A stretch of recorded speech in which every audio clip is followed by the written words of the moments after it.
రైతు సోదరులందరికీ నమస్కారం. నా పేరు వివేక్. సో ఇక్కడ మీరు వచ్చేసరికి ఇప్పుడు Pillubabu farms which is located at Nagireddiguda near Aziz Nagar. So దీంట్లో ఉన్నారు. ఈ ఫామ్ వచ్చేసరికి మా నాన్నగారి పేరు మీద నేను పెట్టుకున్నాను. సో ఇక్కడ మీకు ఆవులు కోళ్ళు చూపిస్తాను కొన్ని. సో అవన్నీ వచ్చేసరికి నాకు చిన్నప్పటి నుంచి వాటి మీద ఉన్న ఇష్టంతో ఇప్పుడు నాకు ఒక ఫైనాన్షియల్ స్టెబిలిటీ వచ్చాక నేను ఒక జాబ్ చేసుకుంటూ ఇక్కడ వీటిని మెయింటైన్ చేస్తూ ఉన్నాను. సో వాటన్నిటిని మీకు చూపిస్తాను ఇప్పుడు. సో ఈ ల్యాండ్ మొత్తం వచ్చేసరికి 18 acres. దాంట్లో ఒక 13 acres వచ్చేసరికి మ్యాంగో ప్లాంటేషన్ ఉంది. ఒక 3 acres వచ్చేసరికి సపోటా ప్లాంటేషన్ ఉంది.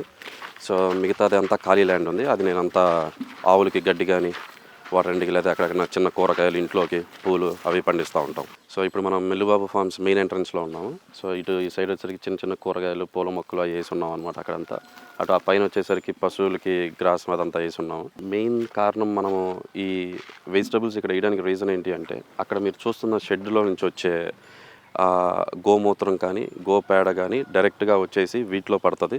అట్లాగే ఇక్కడ నుంచి అది అవతల పక్క ఉన్న ఆ మడిలోకి వెళ్తుంది. సో రియల్ ఆర్గానిక్ అంటే ఇది.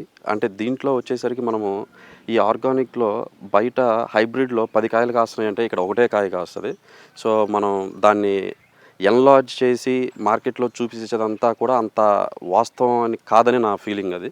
సో ఇవి కేవలం మా ఇంట్లో ఉండటానికి మాకు వరకు సరిపోవడానికి వచ్చే కూరగాయలు ఇక్కడ ఉన్నాయి అన్నమాట. సో ఇక్కడ ఉన్న వచ్చేసరికి మన ఆవుల షెడ్ ఇది వచ్చేసరికి 30 feet విడ్త్ 30 feet లెంత్ ఉంది. సో ఇక్కడ దగ్గర మనం లోపల ఎంత ఫ్రీగా కట్టేసుకున్నా కూడా ఒక 8 to 10 యానిమల్స్ కట్టేసుకోవచ్చు. సో ఇది 30x30 అనమాట. సో ఎగ్జాక్ట్గా చెప్పాలంటే 28 feet విడ్త్ ఉంటుంది, 30 feet లెంత్ ఉంటుంది ఇది.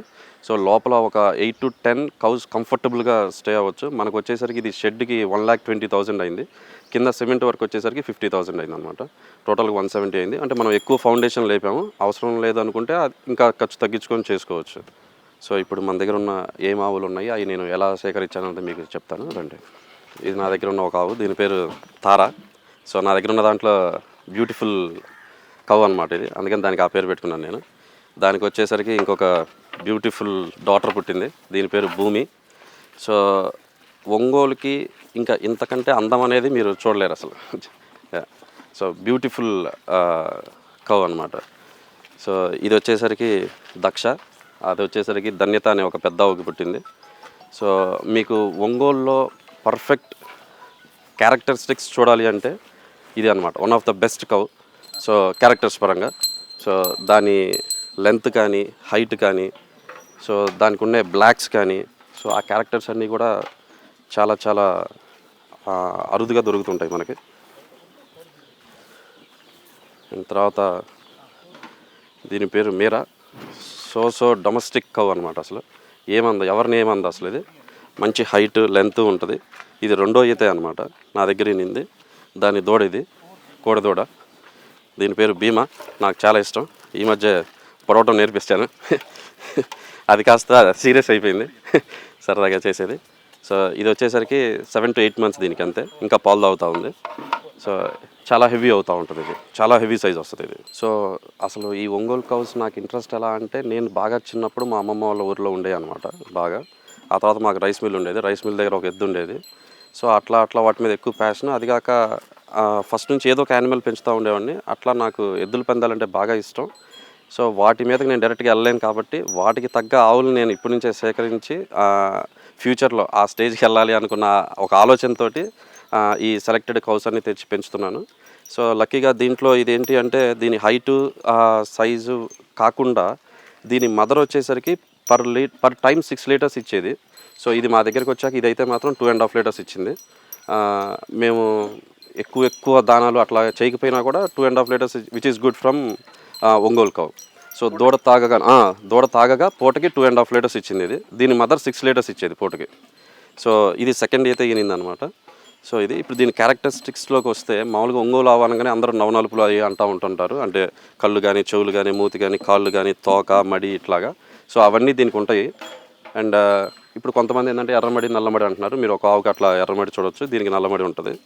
నేను బేసికల్గా ఎన్ని రకాల ఆవులున్నా ఒంగోలు ఆవునే చూస్ చేసుకోవడానికి రీజన్ ఏంటి అంటే ఒక మెజెస్టిక్ మైటీ ఆ హెవీనెస్ కానీ ఆ క్రియేచర్లో ఉన్న ఆ స్టౌట్నెస్ మనకు ఒక గాంభీర్యాన్ని తీసుకొస్తుంది అనమాట. అందము, గాంభీర్యము, దానివల్ల వచ్చే యూజ్ ఏంటి అంటే ఈరోజు అందరూ A2 మిల్క్ అంటున్నారు. ఏంటంటే అది ఈ మోపురం ఉంది. ఇప్పుడు ఈ సన్ కనుక మోపురం మీద ఎలా పడుతుందో ఆ సన్ మోపురం మీద పడి అవి ఇచ్చే మిల్క్ తాగితే చాలా హెల్తీ అన్నమాట. సో దానికి కాను ఈరోజు మోపురం ఉన్న ఆవుల్ని పెంచడానికి ఎక్కువగా గల కారణం, చాలామంది గిర్లోకి ఎందుకు వెళ్తున్నారంటే అవి హెవీ మిల్క్ ఇస్తాయి. ఒంగోలు కౌస్ ఏంటంటే హెవీ ఇవ్వవు కాబట్టి చాలామంది దాన్ని బిజినెస్ పరంగా చేసుకోలేరు. ప్యాషన్ ఉన్న వాళ్ళు ఇంట్లో వరకు సరిపెట్టుకోవడానికి మాత్రం చాలా చాలా బాగుంటుంది. ఇష్టం ఉన్న వాళ్ళకి మాత్రం ఆ A2 మిల్క్ కూడా సో దాని దాని దాని యొక్క వాల్యూ అన్నది మాత్రము మనం అది చెప్పలేనిదనమాట అది. సో అది only when you get it after like few months or years you will come to see those results. So అంత బాగుంటుంది. సో ఇప్పుడు ఇందాక మనం మాట్లాడుకున్నాము A2 milk like sun rays నుంచి పడి మిల్క్ ఇస్తుంది అని. ఇంకొక అద్భుతమైన గుణము ఈ ఒంగోలు ఆవుల్లో ఏముందంటే, నార్మల్గా మనము ఆవు దగ్గరికి వెళ్ళినప్పుడు ఆ ఆవులు మనల్ని నాకుతాయి అన్నమాట ఇట్లాగా. సో ఇది ఎందుకు అంటే ఇప్పుడు ఈ ఆవు ఇట్లా నాకేసేసి బయటికి వెళ్ళి ఫ్రీ గ్రేజింగ్ చేసినప్పుడు ఈ యొక్క నాకిన పర్సన్కి ఏదైతే లోపాలు డిసీజ్కి సంబంధించిన థింగ్స్ ఉన్నాయో అవన్నీ కూడా దానికి తగిన మెడిసినల్ వాల్యూస్ కలిగి ఉండే మిల్క్ ఇచ్చేలాగా వెళ్ళి అది మేసి వస్తుంది అనమాట. పొలంలోకి వెళ్ళి రకరకాల గడ్డి తినేసేసి ఆ వ్యక్తి పెంచే వ్యక్తికి కావాల్సిన మెడిసినల్ వాల్యూస్ ఉండే పాలన్నీ ఇస్తుంది అనమాట. అంత ప్రత్యేకత ఉంది ఈ ఒంగోలు ఆవుల్లో కానీ మోపురం ఉన్న ఆవుల్లో కానీ. మెయిన్గా అది దేశీవాలి ఆవుకున్న ప్రత్యేకత ఇది. సో ఇంకోటి ఇది అట్లాగే అందరితో పాటు పిల్లలకి కూడా చాలా చాలా బెనిఫిట్స్ ఉంటాయి అన్నమాట ఆవు పాలు తాగడం వల్ల. సో ఇది ఫ్రీ గ్రేజింగ్ చేసి అన్నీ అవి ఇవి తినేసి వచ్చిన మిల్క్ చిన్నపిల్లలకి చిన్నప్పటి నుంచి అలవాటు చేయడం వల్ల మనము వాళ్ళకి చాలా చాలా రెసిస్టెన్స్ వస్తుంది first of all. And indigestion problems ఇట్లాంటివన్నీ కూడా పోతాయి అన్నమాట. చిన్నప్పటి నుంచే పిల్లలు కూడా చాలా హెల్తీగా ఉండడానికి చాలా వరకు ఆస్కారం ఉంటుంది comparatively to other milks. So మనం ఇప్పుడు దాకా చాలా హెల్తీ థింగ్స్ గురించి మాట్లాడుకుంటూ ఉన్నాము.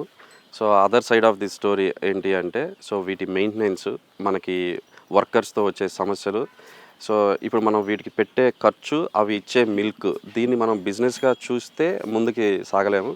ఇది మన ఓన్ ఇంట్రెస్ట్ తోటి మనకున్న సో గ్రాండ్ ఫాదర్స్ నుంచి వస్తుందనో ఇంకోటనో మనకున్న ఇంట్రెస్ట్ మీద పెంచుకుంటా ముందుకెళ్ళాలి. కానీ ఉన్న వాటిల్లో ఇంకేదన్నా పాజిటివ్స్ బెటర్గా ఏదన్నా చేయొచ్చా అన్నది ఏదో చిన్న లెవెల్లో ఆలోచించుకొని ముందుకెళ్తే మన ఓన్ ఫ్యామిలీ వరకు అయితే మాత్రం చాలా బాగుంటుంది. బట్ యాజ్ ఎ బిజినెస్ యూనిట్గా అయితే there are lot other things to see on other side as well. So ఇప్పుడు ఇంకెవరికైనా యంగ్స్టర్స్కి ఈ కౌస్ సెలెక్షన్ ఏంటి, లేకపోతే ఎలా చేసుకోవాలంటే ఫస్ట్ వాళ్ళకి ఉన్న ఇంట్రెస్ట్ ఏంటి. సో వాళ్ళకి మిల్క్ లైన్ కావాలనుకుంటున్నారా, జస్ట్ లైక్ ఏ ప్యాషన్, రేపు వచ్చే బుల్స్ పందాలు లాగడానికి కావాలనుకుంటున్నారా, సో లేదు అసలు అవన్నీ ఏం కాదు, ఊరక మాకు అందరూ కొంతమంది దైవత్వంగా ఒక ఆవు ఉంటే మంచిది అనుకుంటున్నారు కాబట్టి అలా తీసుకోవాలనుకుంటున్నారా అన్నది వారి పర్సనల్ చాయిస్ అనమాట. దాని ప్రకారం సెలెక్ట్ చేసుకోవాలి. మిల్క్ లైన్ అంటేనేమో వాటి ఫాదర్ మదర్ ఉన్న మిల్క్ ఈల్డింగ్ ఏంటి అవన్నీ కూడా చూసుకొని సెలెక్ట్ చేసుకోవాలి. లేదు మనకి మంచి బుల్స్ కావాలనుకుంటున్నారు అంటే ఒక మంచి హైటు వెయిటు లెంత్ ఉంది ఆవుకి, ప్రతిదీ రేపు బండలాగే కోడదోడే పుట్టిద్ది అన్న గ్యారంటీ ఏమి ఉండదు ఎవరికి కూడా. సో బట్ ఒక నమ్మకంతో అయితే ముందుకెళ్ళాలి కాబట్టి, లేదా ఒక ఆశతో కాబట్టి ముందుకెళ్ళాలి కాబట్టి, నేనైతే నా దగ్గరికి వచ్చేసరికి నేను ప్యూర్లీ ఒక 20-30% మిల్క్ కోసం అయితే, లేదా 50% మిల్క్ కోసం అనుకుంటే ఇంకో 50% ఫ్యూచర్లో నాకు మంచి బుల్స్ రావాలి, మంచి దూడలు రావాలి. సో అట్లా ఆ కాన్సెప్ట్ తోటి నేను పెట్టుకున్నాను అనమాట. సో ఆ పర్సనల్ చాయిస్ ఎప్పుడు కూడా ఆ ఇండివిజువల్ తీసుకొని దాన్ని బట్టి సెలెక్ట్ చేసుకోవాలి. సో ఇప్పుడు ఉన్న పరిస్థితుల్లో చాలా తక్కువ మంది దగ్గర ఉన్నాయి ఒంగోలు ఆవులు కూడా చెప్పాలి అంటే మంచి. సో చూసుకొని వాటికి తగ్గట్టుగా వాళ్ళకి హైట్ అంటే ఇంట్రెస్టా, లెంత్ అంటే ఇంట్రెస్టా, లేదా ఓన్లీ మిల్క్ అంటే ఇంట్రెస్టా, అవన్నీ చూసుకొని వాళ్ళు సెలెక్ట్ చేసుకోవచ్చు అనమాట. సో ఇప్పుడు మనం మంచి ఒంగోలు ఆవుని సెలెక్ట్ చేసుకుంటారు ఏ డెసిషన్ ప్రకారం అనేది. కానీ ఎక్కడ తెచ్చుకోవాలి, ఎక్కడ దొరుకుతాయి అని వచ్చేసరికి మోస్ట్లీ ఇప్పుడు మన దగ్గర మంచి ఆవులంతా కూడా ఈ ఖమ్మం సైడ్ ఉంటున్నాయి అన్నమాట.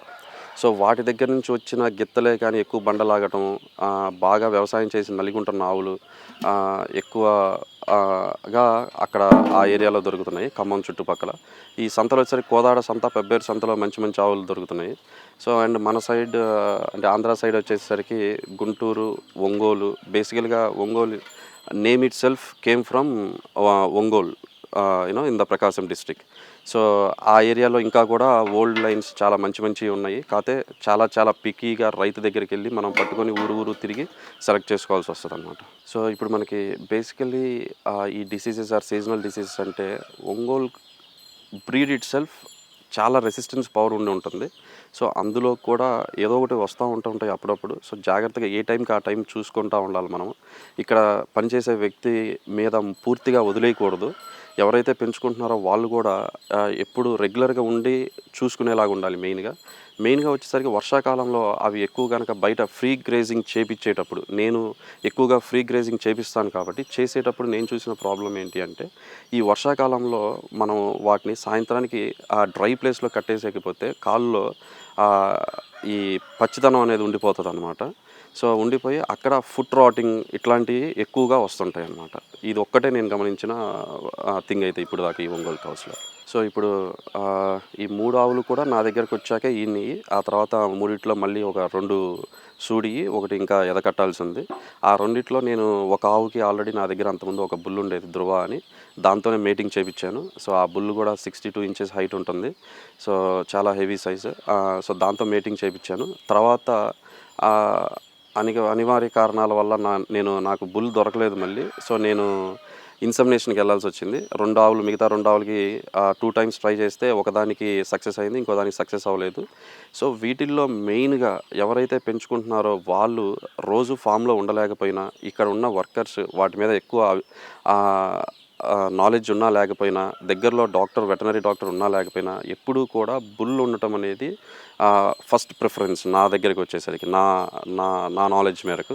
సో ఆ బుల్ ఉంటే ఏంటి అంటే కనుక అది మనం ఫ్రీ గ్రేజింగ్ చేసేటప్పుడు వదిలేస్తా వాటికి అలవాటు అయి ఉంటుంది. ఆ మీటింగ్ వచ్చినప్పుడు ఆటోమేటిక్గా అది మీటింగ్ జరిగిపోతుంది అనమాట. వాటికి ఏమి హ్యాండ్లింగ్ అదంతా ఏమి కూడా అవసరం ఉండదు అసలు అలవాటైన బుల్కి.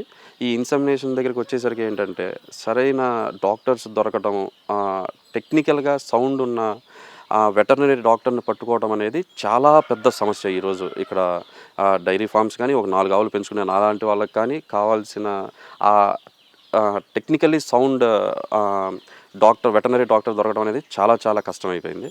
సో కుదిరినంత వరకు అంతా మనం న్యాచురల్ ప్రాసెస్లో వెళ్తుంటే కనుక చాలా వరకు వాళ్ళ మీద మనం డిపెండెన్సీ తగ్గుతుందన్నమాట. సో ఆ ఇన్సెమినేషన్ చేయించుకోవడం కంటే కనుక ఒక బుల్ ఉంటే కనుక రేపు వాళ్ళకి కావాల్సిన ఒక 5 years దాకా వాళ్ళు మిల్క్ లైన్ కావాలనుకుంటున్నారా, హెవీ సైజ్ లైన్ కావాలనుకుంటున్నారా అనే బుల్ ఏదైతే వాళ్ళు తెచ్చిపెట్టుకుంటారో, సో వాళ్ళకి ఆ రకమైన దూడలు రావడానికి అవకాశం ఉంటుంది ఎక్కువగా.